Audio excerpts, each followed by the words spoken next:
आज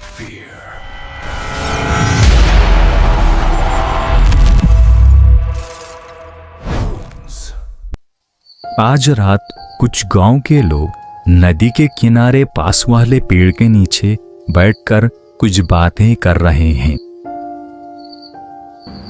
अरे मोहन, आजकल गांव में बिरजू चाचा की कहानियों की बहुत चर्चा चल रही है। बिरजू चाचा की कहानी सुनने का वो चर्चा देखकर मेरा भी बहुत मन कर रहा है। बिरजू चाचा तो यही रास्ते से जाते हैं, आजकल नजर ही नहीं आ रहे हैं। पता नहीं, और ये गांव में भी बहुत लाइट कट हो जा रही है। बिजली का तो जैसे नामो निशान ही गायब हो गया है। उसी बीच एक बुजुर्ग आदमी वहां पर पहुंचता है। वो बुजुर्ग आदमी और कोई नहीं, वो अपने बिरजू चाचा ही होते हैं। अरे बिरजू चाचा, आइए आइए, यहाँ बैठ जाइए। कब से आपका इंतजार कर रहे हैं हम लोग। अभी अभी आप ही की बात कर रहे थे। इतने दिन से आप दिखाई नहीं दे रहे, क्या हुआ था? अरे कुछ नहीं बेटा, वो थोड़ा सा तबीयत खराब थी, इसलिए बाहर नहीं निकल रहा था। आज थोड़ा बाहर निकलने का मन हुआ, इसलिए यहाँ पर आ गया। ए बिरजू चाचा, इतने दिनों से आप दिखाई नहीं दे रहे। आपकी कहानी के बारे में बहुत सुना हुआ है। एक आध कहानी हमको भी सुना देते तो मजा आ जाता आज। अरे हाँ हाँ काका, दीपू बिल्कुल सही कह रहा है। एक आध कहानी सुना ही दीजिए, मजा ही आ जाएगा।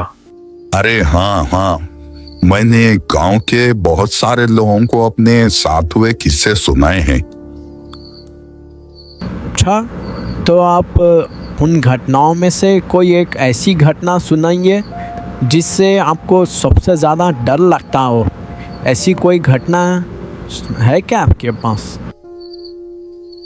अरे हाँ हाँ काका, सुनाइए सुनाइए। वैसे भी आपकी कहानियाँ सच्ची घटना पर होती है। इस मौसम में सुनने का तो मजा ही कुछ और है। अच्छा तो सुनो, तकरीबन 15-20 साल पुराना किस्सा है। जब अपने काका की तबीयत खराब होने की वजह से मैं उनके गांव जा रहा था। मैं जल्दी से जल्दी रेडी होके घर से निकल पड़ा।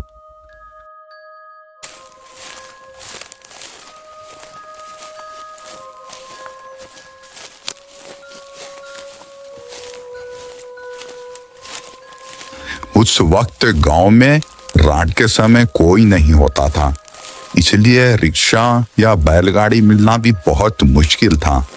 इसलिए मुझे पैदल जाना पड़ा। कई दूर तक मैं पैदल चलता रहा। कुछ गांव के रास्ते पार करने के बाद कुछ जंगल के रास्ते भी पार करना पड़ता था। मैं मन ही मन में बहुत परेशान हो रहा था। मेरे मन में सिर्फ एक ही बात घूम रही थी, पता नहीं इस वक्त रिक्शा मिलेगा या नहीं।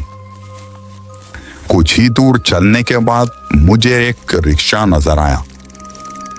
अरे वाह, इतनी रात को रिक्शा मिल जाए, इससे बढ़िया बात और क्या हो सकती है। अरे भाई साहब, रुको रुको, क्या आप मुझे बस स्टैंड तक छोड़ सकते हैं? मेरा जाना बहुत जरूरी है। हाँ हाँ भाई, बिल्कुल चलूंगा, बैठ जाइए। उस रिक्शा वाले ने मुझे बैठा लिया।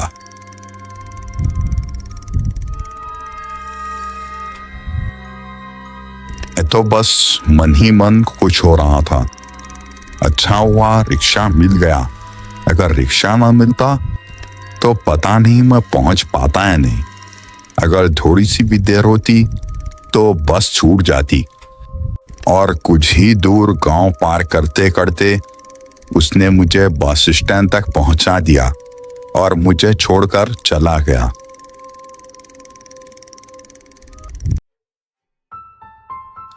बहुत देर से मैं बस स्टैंड पर ही खड़ा हुआ था। अरे अभी तक बस क्यों नहीं आ रही? अब तक तो बस को आ जाना चाहिए था। और कुछ ही देर में वहां पर बस आ पहुंची।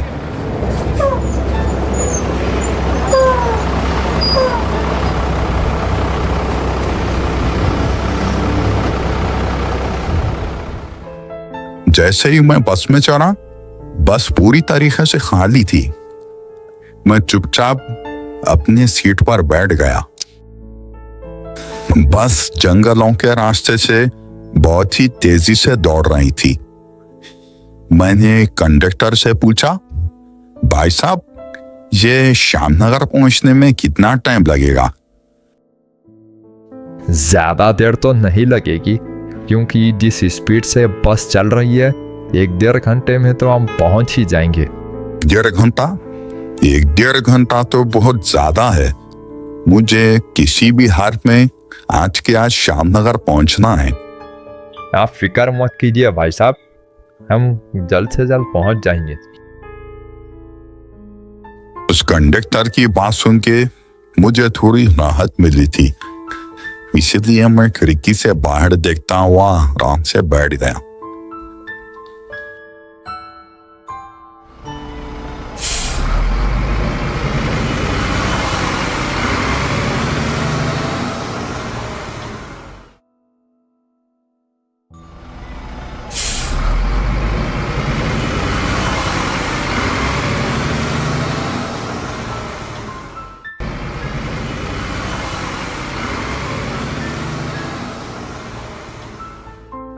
कुछ ही दूर चलने के बाद बस अचानक से रुक गई। मैंने हैरानी से पूछा, भाई साहब, ये बस इतने सुनसान रास्ते पर आके रुक क्यों गई? क्या हुआ है? अरे भाई साहब, सामने एक बड़ा सा पेड़ टूटा पड़ा है। अच्छा हुआ ड्राइवर ने पेड़ को देख लिया, वरना कुछ भी हो सकता था। क्या सामने टूटा हुआ पेड़ पड़ा है? मतलब अब हम लोग आगे कैसे बढ़ेंगे? कोई और रास्ता नहीं है क्या जिससे हम जल्दी से जल्दी पहुंच पाए? मुझे किसी भी हालत में जल्द से जल्द पहुंचना है। अरे नहीं भाई साहब, इस गांव को पार करने का ये सिर्फ एक ही रास्ता है। इसके अलावा यहाँ पर और कोई रास्ते नहीं है। जब तक हम सामने वाला पेड़ हटा ना लें, जब तक हमको यहीं पर रोकना पड़ेगा। इसके अलावा हमारे पास और कोई चारा नहीं है। अरे आप ज़्यादा टेंशन मत लीजिए। हम कोशिश करेंगे कि जल्द से जल्द ये सामने वाला पेड़ हटा दे। जैसे ही ये पेड़ हट जाएगा, हम जल्द से जल्द यहाँ से निकल जाएंगे और स्पीड में किसी भी तरीके से पहुँच जाएंगे। लेकिन भाई साहब, मुझे कुछ ना कुछ करके अभी के अभी गांव पहुंचना है, क्योंकि मेरे काका की तबीयत खराब है। अगर मैं नहीं पहुंच पाया तो कुछ भी हो सकता है। क्या कोई और तरीका है जिससे हम जल्दी पहुंच पाए? अच्छा, अगर ऐसा है तो एक काम कीजिए। इस रोड के साइड में जाते ही कुछ ही दूर पे आपको एक गांव दिखेगा। वहां से अगर आप थोड़ा सा आगे चले जाएंगे तो आप किसी से भी रास्ता पूछ सकते हैं। वहां से श्यामनगर जाना ज़्यादा दूर नहीं होगा। आप जल्द से जल्द पहुंच जाएंगे। कंडक्टर की बात सुन के मैं बस से उतर गया और गांव की तरफ बढ़ने लगा। कुछ दूर चलने के बाद मैं गांव में पहुंच तो गया, लेकिन गांव में कोई दिखाई ही नहीं दे रहा था। और कुछ देर आगे चलने के बाद मुझे एक घर की बत्ती जलती हुई नजर आई और सामने एक आदमी भी खड़ा हुआ था। भाई, यहाँ से श्यामनगर कैसे जाना है? हाँ भाई, बिल्कुल। अगर यहाँ से आप सीधा जाएंगे तो कुछ जंगल के रास्ते पार करने के बाद आपको एक नदी दिखाई देगी। उस नदी में ही कोई नाव वाला होगा जो आपको श्यामनगर छोड़ देगा। इस टाइम पे तो नाव वाला मिलना थोड़ा मुश्किल है। आप जितना जल्दी हो सके उतना जल्दी जाइए। उस आदमी ने मुझे रास्ता अच्छे से समझा दिया था, इसलिए मैं उसको शुक्रिया बोलकर वहां से निकल पड़ा। कुछ देर चलते चलते, कुछ जंगल को पार करते हुए मैं उस नदी के पास पहुंच गया जो उस आदमी ने मुझे बताई थी। मैंने वहां पर देखा तो वहां पर कोई नहीं था। अरे, यहाँ पर तो कोई भी नहीं है। अब क्या करूं? कैसे जाऊंगा वहां पर? एक नाव वाले ने मुझे दूर से देखकर मेरे पास आया और बोला, अरे भाई, आप इतनी रात के यहाँ क्या कर रहे हो? वो भी सुनसान जंगल में। इतनी रात का यहाँ ठहरना ठीक नहीं है। लगता है आप यहाँ नए हो। कहो तो मैं छोड़ देता हूँ। बताइए कहाँ जाना है? मुझे बस श्यामनगर जाना है। मेरा वहां पर पहुंचना बहुत जरूरी है। क्या कहा? श्यामनगर? वो भी इस वक्त इतनी रात है? नहीं नहीं, मैं श्यामनगर नहीं जा रहा। आप दूसरी नाव ढूंढ लीजिए। मैं नहीं आ सकता आपके साथ। वैसे भी मुझे काम है, मैं चलता हूँ। अरे नहीं नहीं भाई, ऐसा मत बोलो। मेरा वहां पर जाना बहुत जरूरी है। तुम्हें जितने पैसे चाहिए मैं दूंगा। ऐसी बात है तो मैं चलता हूँ। वैसे भी मुझे पैसों की सख्त जरूरत है। आइए बैठ जाइए। उसके बाद वो नाव वाला श्यामनगर चलने के लिए तैयार हो गया। फिर मैं नाव में बैठ गया। उसके बाद कुछ ही देर के बाद कुछ नदियां पार करके थोड़ी ही देर में उसने मुझे श्यामनगर पहुंच। देखिए भाई साहब, श्यामनगर आ गया। और आप यहाँ से जा रहे हैं तो थोड़ा सा संभल के जाइएगा, क्योंकि रात के टाइम पर यहाँ पर कुछ ठीक नहीं होता। आप नए हैं इसलिए बता रहा हूँ। नया हूं कह के बता रहा हूं मतलब? कुछ हुआ है क्या यहाँ पर? थोड़ा सा खुल के बताओ। नहीं नहीं, जैसा आप सोच रहे हैं वैसा कुछ नहीं है। मैं तो सिर्फ ऐसे ही बोल रहा था। आप सीधा चले जाइए। अच्छा, अब मैं चलता हूँ। वो नाव वाला क्या बोल रहा है मेरे तो कुछ समझ में नहीं आ रहा था। ऐसा लग रहा था जैसे वो कुछ बोलना चाहता है लेकिन बोल नहीं पा रहा।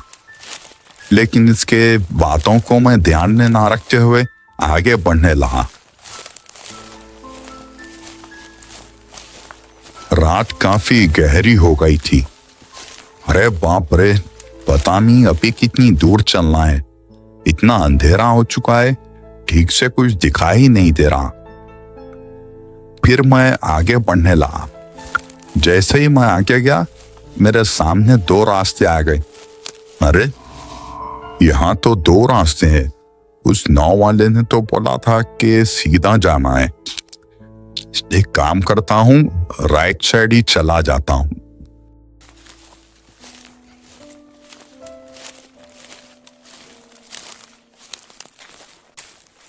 मुझे कुछ ऐसा लगा जैसे मेरे पीछे से कोई भागा। मैं बहुत हैरान हो गया। इतना मुझे डर लग रहा था। पता नहीं उस नाव वाले ने भी क्या कुछ कहा था जंगल को लेकर। इस सोच में डूबकर बहुत ज्यादा घबराहट हो रही थी। लेकिन मैंने सोचा शायद ये मेरा वहम है, इसीलिए मैं चुपचाप वहां से आगे बढ़ गया। अभी मैं कब्रिस्तान के रास्ते से निकला नहीं था। जैसे ही मैं थोड़ा आगे बढ़ा, मेरे सामने कंकाल आ गया। डर के मारे मैं जोरों से भागने लगा।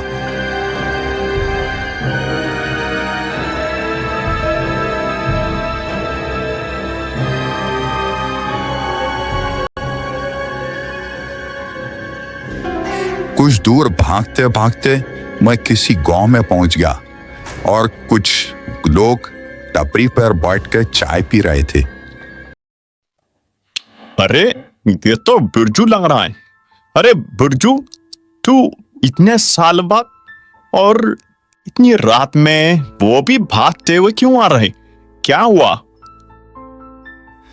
मैं इतना डर गया था कि मेरे मुंह से आवाज ही नहीं निकल रही थी।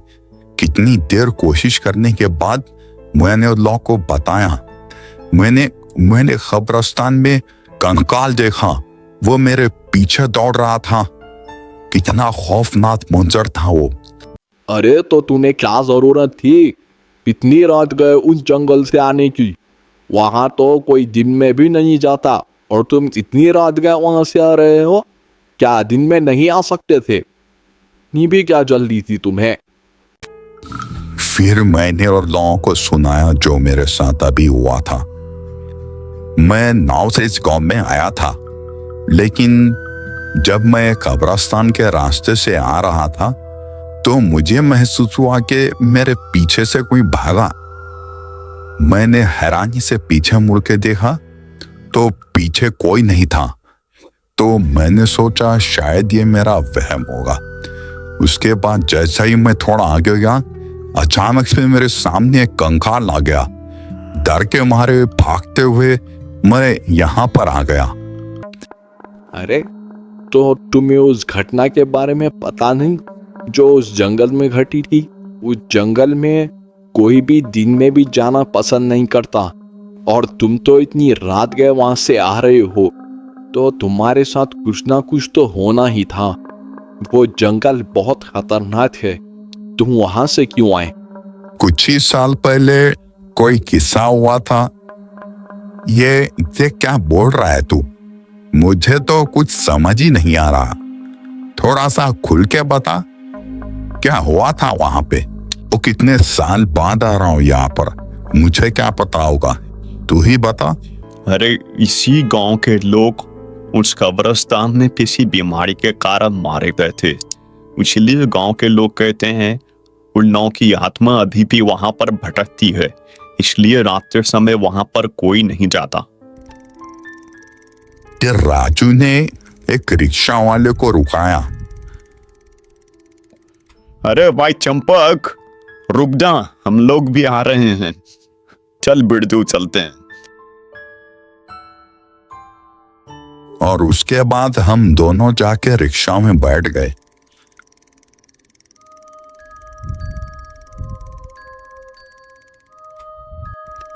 उसके बाद हम लोग बातें करते करते कुछ दूर नदियां पार करते हुए और कुछ जंगल के रास्ते पार करते हुए कुछ देर के बाद ही काका के घर पहुंच गए थे।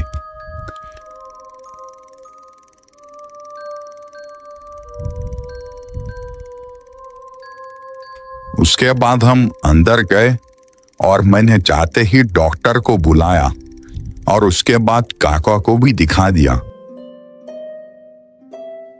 मैंने इनको दवाइयाँ दे दी है, कुछ ही दिन में ठीक हो जाएंगे, ज्यादा परेशानी वाली बात नहीं है। ये तो सब तेरी वजह से हुआ है रे बिरजू। अगर तू नहीं आता तो पता नहीं क्या होता। अरे काका, ऐसा कुछ नहीं है। आपने भी मेरे लिए क्या कुछ नहीं किया है। मैं आपके लिए बस इतना नहीं कर सकता, ऐसा तो हो ही नहीं सकता। इसी तरह से हम लोग काफी देर तक बात करते रहे और उसके बाद मैं काफी दिन काका के पास ही रहा था। उसके बाद कुछ दिन के बाद मैं यहाँ पर आ गया। अरे वाह वाह काका, क्या किस्सा सुनाया आपने। ये किस्सा सुनकर तो बहुत ही मजा आ गया। आज की रात तो जैसे धन्य हो गई। अरे हाँ हाँ काका, दीपू ने बिल्कुल सही कहा। यह कहानी सुनकर तो इतना मजा आया, मैं तो बिल्कुल खो गया था कहानी में। वाह, ऐसे किस्से तो मेरे पास बहुत सारे हैं। अगर आप सुनाने बैठ जाऊंगा तो सुबह ही हो जाएगी।